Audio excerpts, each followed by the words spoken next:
how easy or difficult is it to create a living trust? Is it a long process, or is it simply an office visit? You can get it squared away, and does it need to go through a court to be certified? No, not at all. It's a contract. So let's say you and let's say Tammy and her husband come in and they want to do an estate plan. They sit down with me. We spend probably about an hour and a half devising the plan.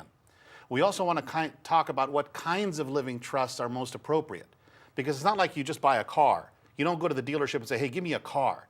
And you have to check, well, what kind of car do you need? So then Tammy and her husband and I would talk about what kind of trust would be best, how the children should receive their inheritance. Should it be all at once? Should it be in stages? Who is going to be in charge of everything in that trust if anything happens to Tammy and her husband? And this first process is probably an hour and a half meeting, sometimes 2 hours. And then I work on the documents and I send them to the client for the review. The whole process takes about 45 days to 60 days. Keep in mind that a living trust and a will are just two things in the toolbox that you get.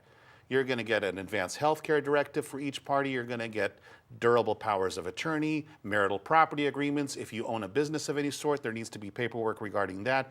So the first question people always say is, how much for the trust?